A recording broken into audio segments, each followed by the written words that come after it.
Hi, welcome back to this in cinema. இந்த episode நம்ம பார்க்க போகிறது த ஒன் அண்ட் ஒன்லி தலைவர் ரஜினிகாந்த் அண்ட் லோகேஷ் கனகராஜ் காம்பினேஷனில் ஒரு பெரிய ஹிமாலயன் எவரெஸ்ட் ஹைப் கிரியேட் பண்ணி இன்னைக்கு வந்திருக்கிற படம் தான் த கூலி. ஹிந்தியில் த கூலி த பவர் ஹவுஸ் அப்படிங்கிற படம் வந்திருக்கு. இந்த படம் எப்படி இருக்குது அப்படின்னு தான் பார்க்க போகிறோம். இந்த படம் பார்க்குறதுக்கு முன்னாடி பார்த்தீங்கன்னா, இந்த படத்துக்கு வந்து நிறைய வந்து டாப் ரிவ்யூவர்ஸ் தமிழ் இண்டஸ்ட்ரியில் நிறைய டாப் ரிவ்யூவர்ஸ் இருக்காங்க. பிரசாந்த், ப்ளூ சட்டை மாறன், நிறைய பேர் இருக்காங்க.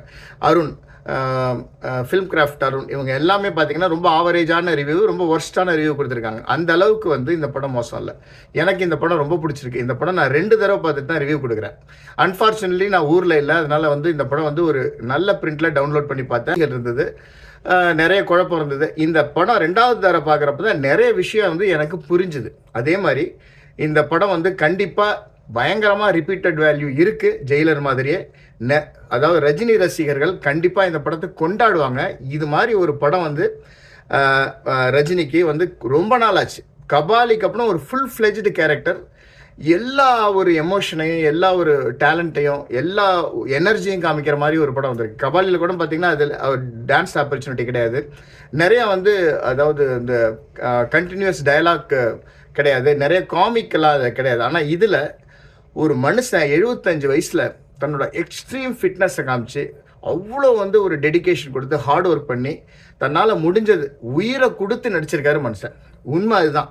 நீங்கள் பார்த்தீங்கன்னா ஆக்ஷன் சீக்வன்ஸ் எல்லாத்துலேயும் தெரியும். அவ்வளோ க்ளோஸ்அப் ஷாட்ஸ், எல்லாமே க்ளோஸ்அப் ஷாட்ஸு. கண்டிப்பாக டூப் நிறைய இடத்துல இருக்குது, ஆனால் அது தெரியல. அவ்வளோக்கு அவரும் ஹார்ட் ஒர்க் பண்ணியிருக்காரு. அவரோட கை ஆக்ஷன், கால் ஆக்ஷன், அவ்வளோ அவர் வந்து அவரோட உடல் உழைப்பையும் கொடுத்துருக்காரு இந்த படத்துக்கு. அதே மாதிரி இந்த படத்தில் ஃபிட்னஸ் லெவல் ஃபேன்டாஸ்டிக். இதுக்கு முன்னாடி வந்த படம் பார்த்தீங்கன்னா வேட்டையன் வந்து ஒரு ஹிட்டுன்னு சொல்லலாம். ஆனால் வந்து பெரிய அளவில் வந்து இண்டஸ்ட்ரி ஹிட்டு இல்லை வந்து ஒரு பெரிய பிளாக் பஸ்டர் ஆகலை. அந்த படம் ஒரு ஆவரேஜாக தான் போச்சு. அந்த படத்தில் பார்த்தீங்கன்னா ஒவ்வொரு ஃப்ரேமுக்கும் ரஜினி வித்தியாசமாக இருப்பார்.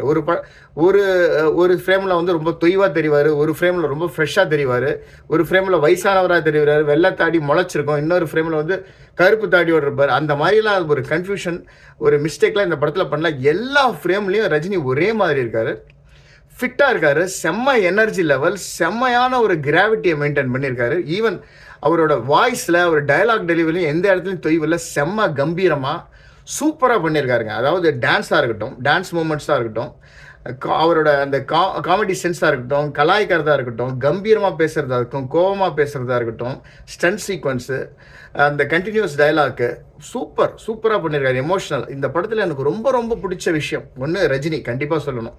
ரஜினியை பார்த்துக்கிட்டே இருக்கலாம். ரஜினி ரசிகர்கள் எல்லாரும் இந்த படத்தை வந்து ஒரு 10 தடவையாவது பார்க்கணும். அந்த அளவுக்கு ரிப்பீட்டட் வேல்யூ உள்ள ஒரு படம் தான் இந்த படம். ரஜினிக்கான படம். லோகேஷ் கனகராஜோட அந்த dark action movie, dark action thriller அப்படின்னு சொல்லலாம். அந்த மாதிரி ஒரு படத்தில் அவ்வளோ ட்விஸ்ட்டு, அவ்வளோ சர்ப்ரைசிங் எலமெண்ட்டு அவ்வளோ இருக்குது. எனக்கு ரொம்ப பிடிச்ச விஷயம் படத்தில் அந்த ரஜினிக்கும் ஸ்ருதிஹாசன், கமலஹாசன் பொண்ணுக்கும் உள்ள அந்த கெமிஸ்ட்ரி. சூப்பரான selection. Shruti Haasan best choice for the role. இந்த படத்தில் வந்து பார்த்தீங்கன்னா லோகேஷ் நினச்சிருந்தாருன்னா அவங்கள ஒரு சீன்லேயாவது எலிவேட் பண்ண வச்சுருக்கலாம். அந்த ஈவெண்ட்டை சௌபின் சாகர்கிட்ட வந்து அவங்க மாட்டியிருப்பாங்க. அந்த எவ்வளவோ லாங்கான சீக்வன்ஸ் அது. ஈவன் கடைசீட்டில் கூட அவங்கள வந்து இந்த இன்ஜெக்ஷன் போட்டு ஹார்ட் எடுக்கிறதுக்காக இருப்பாங்க. அப்போ கூட அவங்க வந்து ஒரு ஹீரோய்க்கு ரியாக்ஷன் கொடுத்துருக்கலாம். அதெல்லாம் விற்கிறதுல அவர் பண்ணியிருக்காரு. ஸோ அதையும் பண்ண வச்சிருக்கலாம். லோகேஷ் கனகராஜுக்கு ஒரு பெரிய வேலையே இல்லை ஸ்ருதிஹாசன்ட்ட வந்து ஒரு ஹைக்கான ஒரு மொமெண்ட்டை கொடுக்கறது. ஆனால் வந்து அந்த படத்தில் அது பண்ணலை. படம் ஃபுல்லாக வந்து அவங்க வந்து ரொம்ப அண்டர் பிளே பண்ணி ரொம்ப எமோஷனலாக காமிச்சு ஒரு சராசரியான பொண்ணாக, ஒரு குடும்ப பொண்ணாக சூப்பராக காமிச்சிருக்காங்க. அவ்வளோ சைல்டிஷ் ஃபேஸு, சூப்பராக நடிச்சிருக்காங்க அவங்க. அதுலேயும் ரஜினி வந்து அவங்கள வந்து ஃபுல் அண்ட் ஃபுல் 100% அவங்கள ப்ரொடெக்ட் பண்ணுற மாதிரியான கேரக்டர். அதுக்கு ஃபுல்லாக கோஆப்ரேட் பண்ணி நடிச்சிருக்காங்க. சூப்பராக இருக்குது அவங்களோட கெமிஸ்ட்ரி. இதுதான் அந்த best moment of the movie. அவங்களோட ரிலேஷன்ஷிப்பு, டைலாக்ஸு, அவங்க வர சீன் எல்லாமே சூப்பராக இருக்குது. 2வது சத்யராஜ். எல்லாரும் சொல்கிறாங்க சத்யராஜுக்கு ஒன்றும் பெரிய கேரக்டர் இல்லை. அவரோட கேரக்டர் எழுதப்பட்டதே அதுதான். அவர் கேரக்டர் இதுலேயும் அந்த சௌபினோட அவங்க 2 பேரும் அவங்க பேசுகிறது, அவர் சாவறதுக்கு முன்னாடி 2 பேரும் அந்த கம்யூனிகேஷன் சூப்பராக இருக்கும். அவர் அதுலேயும் வந்து நான் வந்து 30 வருஷமாக ஒருத்தர் ஆஃப்லைனில் வச்சுருக்கிறேன் அப்படிங்கிற டைலாக்கு, அவர் பேசுகிற விதம் எல்லாமே சூப்பராக இருக்கும். சௌபின் இந்த படத்தில் வந்து பிச்சு மேஞ்சிருக்கார் மனுஷன். Extraordinary performance. எக்ஸ்ட்ராடனரி. எழுதினதை விட அதிகமாக பண்ணியிருக்காருன்னு நினைக்கிறேன். இந்த படத்தில் படம் ஃபுல்லாக 100% வராரு. ஒரு சீனில் கூட அவர் வந்து எந்த இடத்துலையும் வந்து டவுன் த ப்ளே பண்ணல. அவ்வளோ பயங்கர எனர்ஜி லெவலில் சூப்பராக பண்ணியிருக்காரு. அதே மாதிரி நாகார்ஜுனா இந்த வயசில் என்ன ஸ்டைலிஷாக, என்ன ஒரு ஆக்டிடியூடு, அந்த ஸ்டைலு, மூமெண்ட்ஸு சூப்பராக பண்ணியிருக்காரு. ஆனால் அவரோட கேரக்டர் இன்னும் பவர்ஃபுல்லாக இருந்திருக்கலாம் அப்படிங்கிற எல்லாத்துக்கும் ஒரு குறை இருந்திருக்கலாம், especially for the Andhra Telangana பீப்புளுக்கு. ஆனால் அவரோட கேரக்டர் அவ்வளோதான். அது கண்டிப்பாக ஹீரோக்கிட்ட அடி வாங்கி தான் ஆகணும், ஹீரோக்கிட்ட தோற்று போய் தான் ஆகணும், அந்த மாதிரி தான் எழுதியிருக்காங்க. இன்னமும் அவரோட நெட்ஒர்க்கை ரொம்ப சூப்பராக அவர் இன்டெலிஜென்ட்டாக மூவ் பண்ணுற மாதிரி வச்சுருக்கலாம். இது ஒன்று.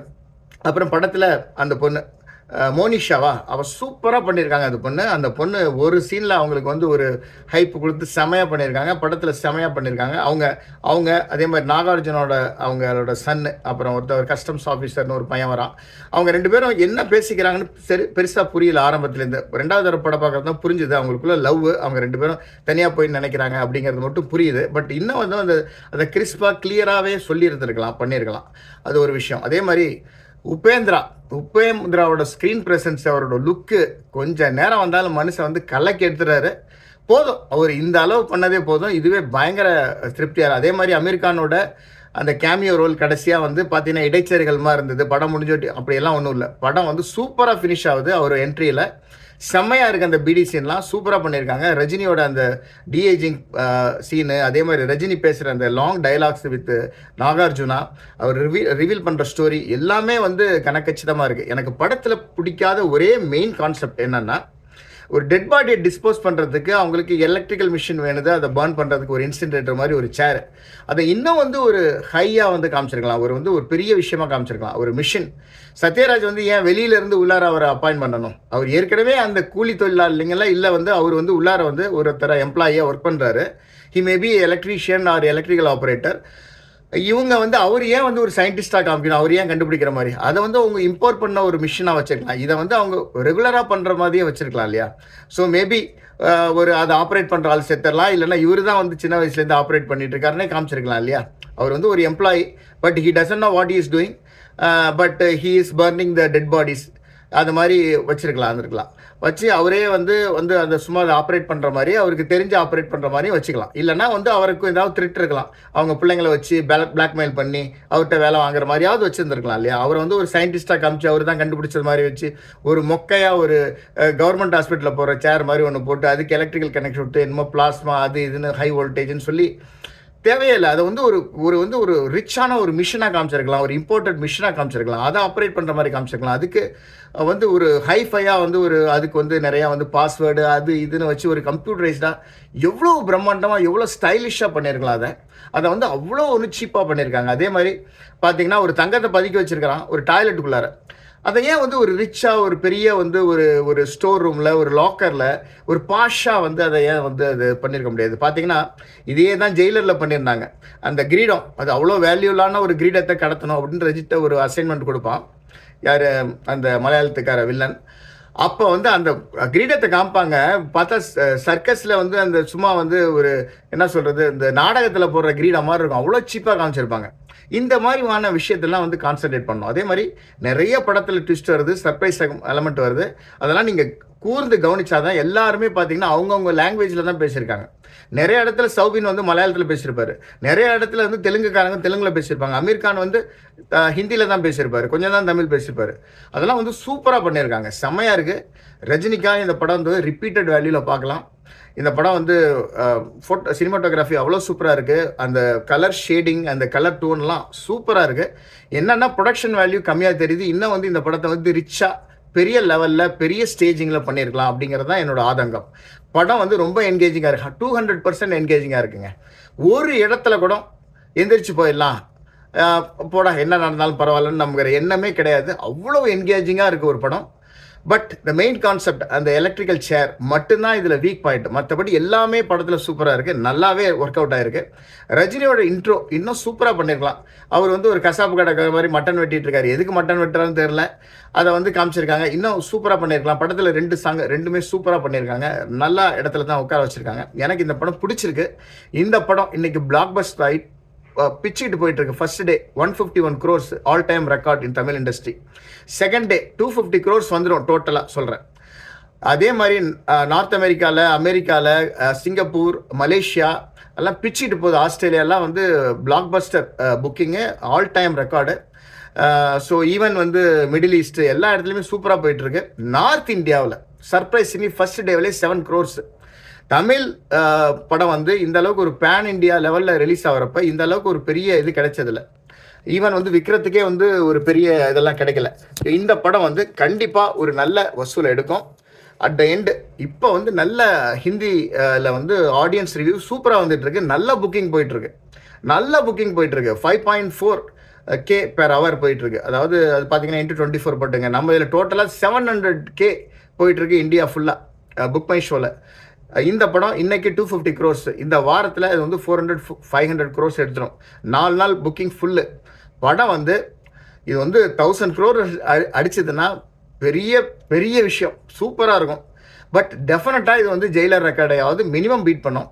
இதுக்கப்புறம் கண்டினியூஸாக இது வந்து ஃபேமிலி ஆடியன்ஸ் வருதாங்க. இந்த ஏ சர்டிஃபிகேட் எடுத்துகிட்டு யூஏ சர்டிஃபிகேட் எப்படியா வாங்கிட்டாங்க, கொஞ்சம் வைலன்ஸ் சீக்வன்ஸ்லாம் எடுத்துட்டாங்கன்னா படம் சூப்பராக இருக்கும். நிறைய ஆடியன்ஸ் வருவாங்க. ஃபேமிலி ஆடியன்ஸ்க்கு ரொம்ப பிடிக்கும்.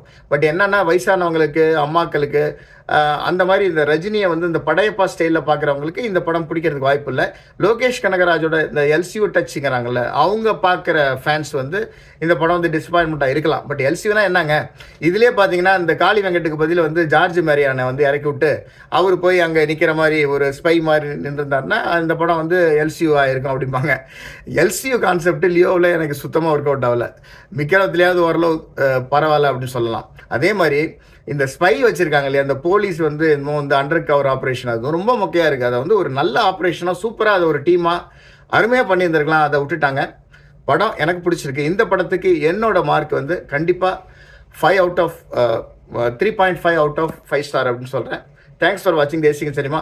கண்டிப்பாக கூலி ரிப்பீட்டட் வேல்யூவில் ஒரு படம்.